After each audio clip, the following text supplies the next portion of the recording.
Bonjour à tous. Eh bien, aujourd'hui dans cette vidéo, nous allons voir comment remplacer la ROM d'un Apple IIc qui est en version 255. Donc on va voir à quoi ça correspond et comment la remplacer. Voilà, donc on va allumer l'Apple IIc. Voilà, on va le mettre en mode basique déjà. Donc, hop, voilà. Pour vérifier quelle est la version de la ROM, il y a une simple commande basique qui permet de voir quel est le numéro de la ROM. Donc print PIC, parenthèse 64447. Donc on va récupérer quelle est l'info qui est stockée à l'adresse 64447. On valide. Là on voit 255. Il faut savoir qu'il y a eu 4 versions de la ROM. La première qui est appelée la 255, donc c'est la version de base sur le premier Apple IIc. La version ensuite qui est la version 0, qui a permis, et c'est celle qui nous intéresse aujourd'hui, qui permet de faire du Smart Power, c'est-à-dire brancher soit un disque 3 pouces et demi externe, soit un disque dur à l'époque, ou éventuellement un émulateur, comme on le verra dans une prochaine vidéo. Il existe aussi deux autres ROM, donc la ROM 3 qui est pour la version des Apple IIc qui comporte une carte mémoire supplémentaire à l'intérieur, et la version 4 qui corrige quelques bugs de la version 3. Toutes ces versions sont bien sûr compatibles les unes les autres, par contre il y a quelques modifications à faire sur la carte mère comme nous allons le voir. Donc, le but de cette opération c'est de passer cette ROM 255 à la ROM au moins 0, qui va me permettre de tester la partie SmartPort de l'Apple IIc, puisqu'il contient un connecteur externe en DB19 qui va me permettre de tester un émulateur de SmartPort avec un Arduino. Donc on verra ça dans une prochaine vidéo, mais déjà au moins, aujourd'hui nous allons voir comment remplacer cette ROM et quelles sont les modifications à faire. Alors, on va démonter le boîtier. Il faut savoir que ce boîtier est relativement fragile, le plastique est cassant, surtout au vu de son âge, donc on va y aller très doucement.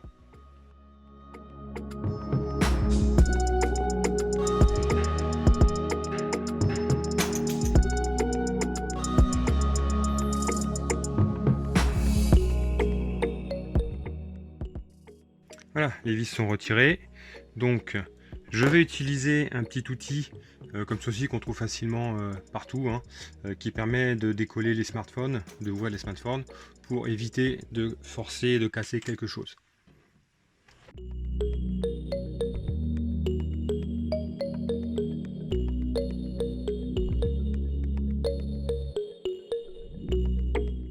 Voilà, ça s'en va très facilement et on n'a rien cassé. Donc il faut faire attention à la poignée qui est ici, pour pas qu'elle se barre, parce qu'elle est juste tenue dans les guides de ce côté. Alors la ROM se situe sous le clavier, donc pour le sortir on va le soulever ici, le tirer légèrement en arrière, parce qu'ici c'est coincé dans le lecteur disquette, comme ceci, et on va délicatement le déconnecter en évitant d'abîmer la nappe, donc tout doucement, droite gauche, et voilà, il est sorti. On peut en profiter pour... Alors, la ROM est ici. Voilà, ceci c'est la ROM. Donc je vais zoomer pour vous la montrer. Donc c'est ce qui contient le BIOS, on appellerait ça maintenant, le BIOS de l'Apple IIc. C'est une 16K normalement, mais celle que nous allons mettre est beaucoup plus grosse. Ce n'est pas grave, puisque ce qui est intéressant, c'est qu'Apple avait prévu cette possibilité en ayant ici et ici possibilité, donc soit en le raccordant, soit en le coupant, d'avoir des ROM un peu plus grandes et d'adresser ces ROM via une patte supplémentaire qui n'est pas utilisée sur ce bloc là. Donc il est grâce à ce, je sais pas comment on appelle ça, c'est un jumper ou peu importe, ce jumper qui est là valide, enfin qui est fermé, permet de relier une patte à la masse. Donc l'adresse normalement n'est pas utilisée, c'est l'adresse A15 si je me trompe pas, elle n'est pas utilisée. Pour retirer la ROM, je vais continuer à utiliser mon petit outil, mais je vous conseille un extracteur si vous en avez un. Là, ça se fait sans difficulté. Il suffit de faire un petit peu levier à droite et à gauche. Voilà, parfait. Donc, on fait bien attention au sens de l'encoche, qui est vers la gauche, comme tous les autres composants. Généralement, quand on fait un PCB, on met toutes les encoches du même côté, c'est beaucoup plus simple. Donc voici la remplaçante qui m'a gracieusement été fournie par Jean-François. Jean-François, je te remercie beaucoup, qui me l'a programmée. Donc ce n'est pas une ROM, c'est une EEPROM, donc elle est effaçable. Ça a une retenue normalement une fois programmée d'une dizaine d'années. Donc je pense que d'ici là, j'aurai le temps peut-être d'en reprogrammer une vraie. Celle-ci, c'est une 512 kilobits, donc divisé par 8, on a 64 kilos. Ils ne seront pas utilisés bien entendu, seuls 32 seront utilisés. Donc ce qu'il a fait, c'est qu'il a dupliqué l'un derrière l'autre les 32K de la ROM d'Apple pour que, en cas de changement de patte, on puisse accéder aux deux morceaux. Avant toute chose, pour installer cette ROM, il va falloir faire quelques modifications sur la carte mère. C'est-à-dire, ici, couper cette trace, c'est comme si on enlevait un jumper, et ici, faire un point de soudure, comme si on mettait un jumper. C'est-à-dire que là, on va ouvrir, et là, on va fermer. Qu'est-ce que ça fait? Eh bien ici, on déconnecte la patte d'adresse A15 de la masse, et on va la connecter ici, au bus d'adresse. Alors, pour couper la patte, par exemple le jumper, je vais utiliser un cutter. C'est un petit scalpel avec une lame très coupante, donc attention les doigts. Et surtout, attention les traces, parce que si vous ripez, vous risquez de couper d'autres pistes, et là, ce serait catastrophique. On va faire ça très doucement.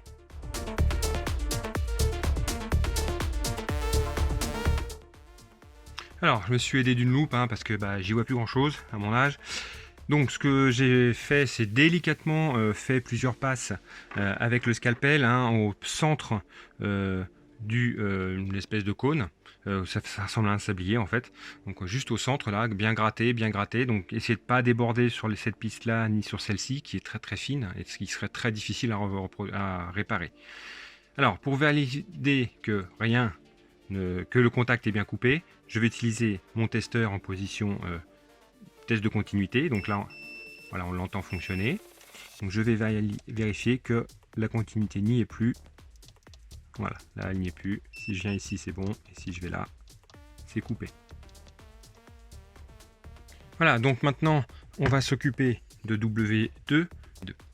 Donc pour ça, alors là c'est pareil. La piste est coupée, donc c'est-à-dire qu'il n'y a pas de continuité. Donc si je prends mon testeur, je vais là et là, il ne se passe rien.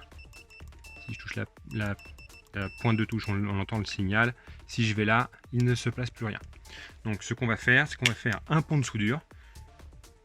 Le fer est chaud, on y va.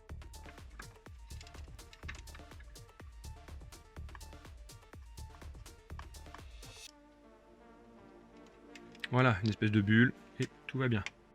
Voilà, la soudure est faite. On va vérifier qu'il y a continuité. Oui. Voilà, il y a continuité. Il ne me reste plus qu'à remettre la nouvelle EEPROM et remonter le tout. Alors, pour remonter l'EEPROM, on va déjà vérifier qu'aucune patte n'est tordue, qu'elles sont bien alignées, qu'elles ne risquent pas de se mettre à côté. On fait bien attention à ce que l'encoche soit dirigée vers la gauche.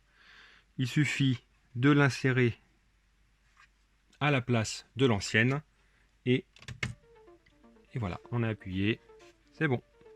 Maintenant, on va remettre le couvercle. Voilà, donc en premier lieu, je rebranche le clavier. Donc là, on ne peut pas se tromper, il y a un détrompeur. Hop, voilà, il est bien mis. On le glisse. Alors, je vais dézoomer un peu. Voilà, on le glisse dans le lecteur disquette. Il y a des encoches et on a juste à le poser. Voilà, il vient à sa place. Donc j'ai nettoyé ma... Voilà, donc j'ai remonté l'Apple IIc en faisant bien attention de bien reclipper le capot, de bien remettre en place la poignée et les vis. Et ben, on va démarrer. Alors bon, déjà on a le logo Apple IIc, c'est bon signe. Voilà, donc là il a vu qu'il n'y avait pas de disquette de démarrage, ce qui est logique. On va faire le petit test de vérification de la version de la ROM. Donc faisant print pick, parenthèse 64447, fermez la parenthèse. Et on a le résultat 4, donc on est bien en ROM 4. Alors à savoir que c'est une ROM 4X, c'est-à-dire que c'est une version améliorée récente de la ROM 4. Il y a des menus supplémentaires, donc quand on fait CTRL pomme fermée, reset, voilà, on obtient ce menu spécifique qui nous permet en 0 d'aller dans l'assembleur, 1 de redémarrer, 2 d'effacer la carte RAM si celle-ci est installée à l'intérieur de l'Apple IIc, ce n'est pas le cas chez moi, 3 d'effectuer quelques diagnostics, donc mémoire interne et vidéo, 4 d'effectuer des diagnostics sur la carte RAM si celle-ci est installée, et ce qui m'intéresse moi, à savoir le choix 5, 6, 7, le choix 5 pour booter sur SmartPort, c'est-à-dire que on peut connecter au port lecteur externe soit un lecteur 3 pouces et demi Apple, soit un disque dur. Donc on verra que j'utiliserai un émulateur de disque dur. Et on peut aussi donc booter en interne, ça ce qui est par défaut, et booter en externe sur un floppy 525 externe. Alors à savoir que certains logiciels ne supportent pas de démarrage sur un lecteur externe. Voilà, donc la ROM fonctionne, vous voyez elle date de 2017. Cette ROM est facilement flashable pour ceux qui ont le matériel, soit sur une EEPROM, soit sur une EEPROM. Donc on peut trouver facilement le fichier ou on peut l'acheter directement. Alors une version un petit peu différente, ce ne sera pas une ROM telle que je l'ai installée, ce sera peut-être une petite carte. Donc je vous mettrai le lien dans la description, ça coûte pas très cher. Mais bon, je pense que tout possesseur d'Apple IIc se doit au moins d'avoir une ROM 0, donc, qui permet effectivement d'utiliser SmartPort. Donc, quitte à ajouter une ROM, autant lui ajouter toutes les fonctionnalités intéressantes, à savoir les diagnostics, la possibilité de booter à l'extérieur un disque externe ou un disque interne, etc. Voilà, donc on va lancer un petit diagnostic. Voilà, donc le diagnostic est lancé, il va générer quelques traces de couleurs. En fait, il teste la carte vidéo, la RAM, tout ça. Donc ça prend un petit peu de temps et normalement ça devrait être bon. Voilà, et bien écoutez, j'espère que cette petite vidéo vous a plu. N'hésitez pas à me poser des questions en commentaire si vous avez quelques difficultés pour mettre en place la ROM. Et je vous dis à bientôt pour de prochaines vidéos. N'hésitez pas à vous abonner et à mettre un petit pouce en l'air. À bientôt.